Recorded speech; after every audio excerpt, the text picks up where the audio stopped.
नमस्कार दोस्तों, the books rainbow में आपका फिर से स्वागत है। दूसरे भाग की कहानी शुरू करने से पहले मैं आपको इस नाटक की मुख्य घटना जो कि जूलियस सीजर की हत्या है के बारे में कुछ बातें बताना चाहूँगा। दोस्तों, विलियम शेक्सपियर महान जीनियस थे। उन्होंने इस नाटक का नाम the tragedy of Julius Caesar रखा। इस नाटक का नाम असासिनेशन ऑफ जूलियस सीजर भी रखा जा सकता था, यानी कि जूलियस सीजर की हत्या।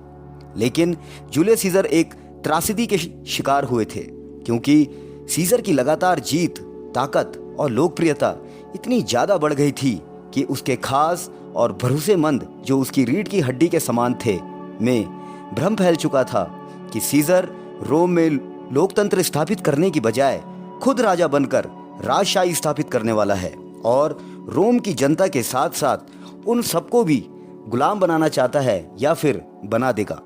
इस दुर्भाग्यपूर्ण भ्रम और अस्पष्टता के कारण उसके खास साथियों ने, जिनमें मार्कस ब्रूटस भी था, ने यही उचित समझा कि रोम में लोकतंत्र और जनता की आज़ादी के लिए सीजर की हत्या करना अति आवश्यक है, जिस कारण सीजर की हत्या की साजिश की जाती है।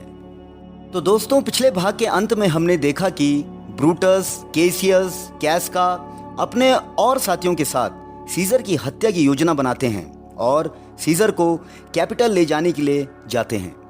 सीजर की पत्नी कैलिपुर्निया को आभास हो गया था कि आज सीजर के साथ कुछ बुरा होने वाला है।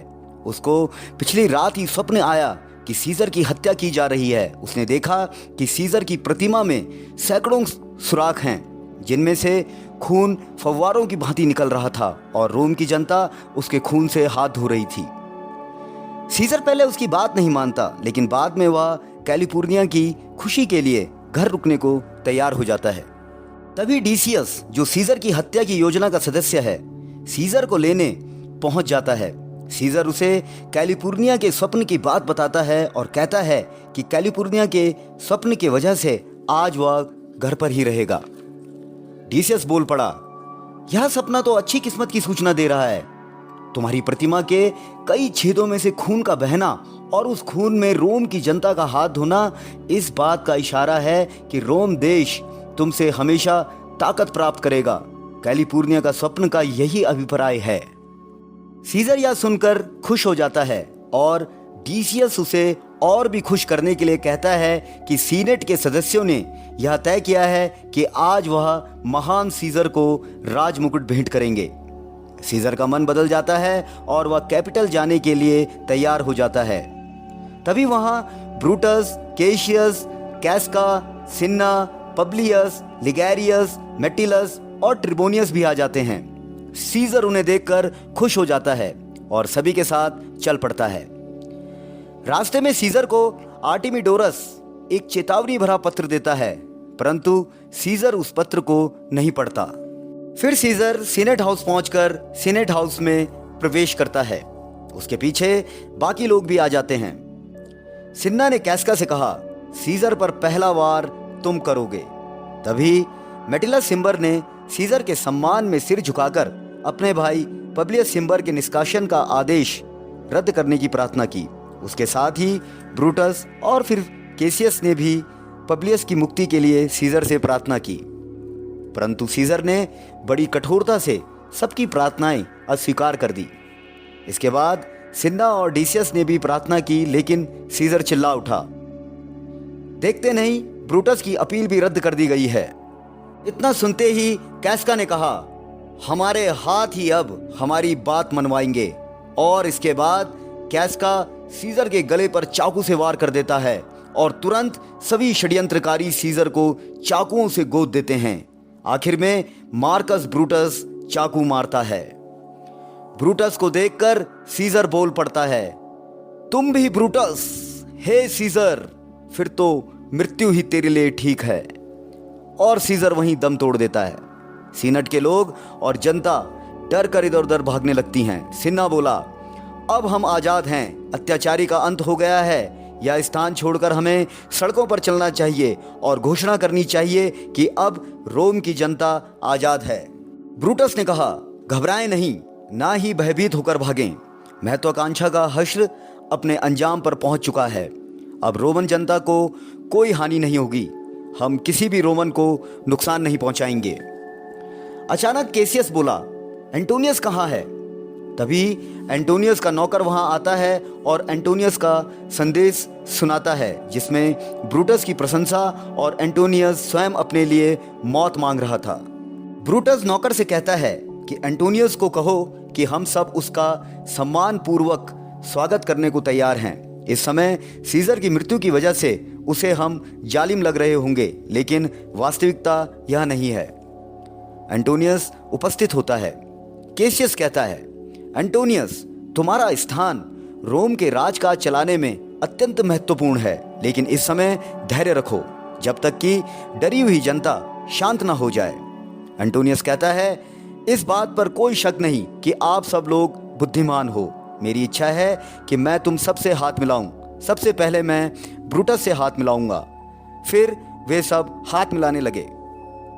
एंटोनियस ब्रूटस से प्रार्थना करता है कि उसे सीजर का शव बाहर चौराहे पर ले जाने की इजाज़त दे, ताकि वह सीजर के अंतिम संस्कार के संबंध में लोगों से बातचीत कर सके।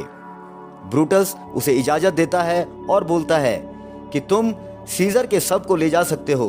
अंतिम संस्कार से संबंधित अपने भाषण में तुम हमें किसी प्रकार से दोषी साबित नहीं करोगे। बेशक सीजर की कितनी भी तारीफ कर सकते हो और तुम यह कहोगे कि तुम यह सब हमारी आज्ञा से कर रहे हो। जिस मंच पर मेरा भाषण खत्म होगा, तुम उसी मंच से भाषण दोगे। यह कहकर ब्रूटस और उसके साथी वहां से चले जाते हैं।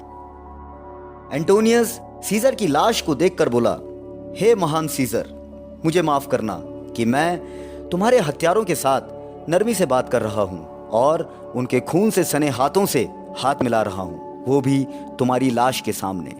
मुझे क्षमा कर दो सीजर। अगर मेरे पास उतनी आंखें होती जितनी कि तुम्हारे शरीर पर घाव हैं, तो मैं उतना ही रोता। तभी वहां एक व्यक्ति आया। उसे देखकर एंटोनियस ने पूछा, क्या तुम ऑक्टेवियस के नौकर हो? जी हाँ मार्क एंटोनियस। एंटोनियस बोला, सीजर ने ऑक्टेवियस को रोम आने के लिए पत्र लिखे थे। नौकर बोला, जी हाँ, वह पत्र उन्हें मिल चुके हैं, वह रोम आ रहे हैं। सीजर की लाश को नौकर भी देख चुका था। एंटोनियस उसे हिदायत देता है, तुम युवक ऑक्टेवियस को वर्तमान हालत से अवगत कराना, लेकिन तुम्हें तब तक नहीं जाना है जब तक मैं इस लाश को बाजार के चौराहे पर न ले जाऊं। वहां मैं अपने भाषण से यह जानने की कोशिश करूंगा कि लोग इन हत्यारों के कृत्य को कैसे लेते हैं। बाहर ब्रूटस नागरिकों को अपना भाषण सुना रहा था। मेरे देशवासियों, ऐसा नहीं है कि मैं सीजर से कम प्यार करता था। वास्तविकता यह है कि मुझे रोम से कहीं ज्यादा प्यार था। क्या सीजर का जिंदा रहना और तुम्हारा गुलामी में जीना सही था? क्या सीजर की गुलामी करते करते सब मर जाते? मैं सीजर का सम्मान करता हूं क्योंकि वह बहादुर था, किंतु वह महत्वाकांक्षी भी था, इसलिए मैंने उसकी हत्या की। नागरिक ब्रूटस का भाषण सुन उससे सहमत होने लगते हैं। सभी ब्रूटस की प्रशंसा और सीजर को जालिम कहने लगते हैं। उसके बाद एंटोनियस सीजर के शव के साथ पहुंचता है और नागरिकों को संबोधित करता है। दोस्तों, रोमन वासियों, मेरे देशवासियों, मैं यहाँ सीजर को दफनाने आया हूँ, उसकी प्रशंसा करने नहीं। श्रेष्ठ ब्रूटस ने आपको बताया कि सीजर महत्वाकांक्षी था। अगर ऐसा था तो यह सीजर की बहुत बड़ी बुराई थी जिसका फल उसे मिला है। मैं यहाँ ब्रूटस और उसके साथियों की अनुमति से आया हूँ। सीजर मेरा मित्र था, सच्चा मित्र था और मेरे लिए न्यायपूर्ण था, किंतु ब्रूटस कहता है कि सीजर महत्वाकांक्षी था और ब्रूटस एक सामान्य व्यक्ति है, इसलिए वह विश्वास करने योग्य है। सीजर बहुत से लोगों को बंदी बनाकर रोम लाया था और उसके बदले में आए धन से उसने जनता के खजानों को भरा। क्या यह सीजर की महत्वाकांक्षा थी? जब गरीब रोए हैं, सीजर भी रो पड़ा। मैंने सीजर को 3 बार ताज पेश किया, उसने तीनों बार ताज लेने से इनकार कर दिया। क्या वह महत्वाकांक्षा थी? मैं ब्रूटस की कई बातों को झूठा साबित नहीं कर रहा हूं। आप लोग किसी समय सीजर को प्यार करते थे, फिर आज वह कौन सा कारण है जो आपको सीजर की मृत्यु पर शोक प्रकट करने से रोक रहा है? तभी एक नागरिक बोल पड़ा, यह तो सच में सीजर के साथ अन्याय हुआ है। दूसरा नागरिक बोला, एंटोनियस ठीक कहता है, सीजर महत्वाकांक्षी नहीं था क्योंकि उसने राज मुकुट भी ठुकरा दिया था। नागरिकों को अपनी ओर होता देख एंटोनियस बोला, मेरे देशवासियों, मेरे पास सीजर की वसीयत भी है जिसे मैं आपको नहीं सुना सकता, क्योंकि वसीयत सुनते ही आप पागलों की तरह सीजर की लाश को चूमने लगेंगे।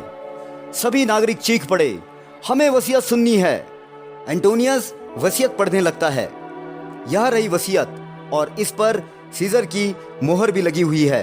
इसमें सीजर ने प्रत्येक रोमन को, हर एक को अलग अलग अपने निजी धन में से 75 मुद्राएं दी हैं। और सुनो, इसके अलावा उसने अपने बगीचे, कुंज, फलों के बाग सारे आप लोगों को दे दिए हैं। आप उनमें घूम सकते हैं। नागरिक भड़क उठे और बोलने लगे, ओह महान सीजर, हम तुम्हारी मौत का बदला लेंगे। एंटोनियस जो चाहता था उसे प्राप्त हो गया था। उसका उद्देश्य था रोम वासियों को भड़काना।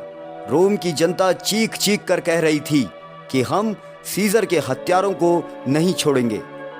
और उसके बाद ऑक्टेवियस भी वहां पहुंच जाता है।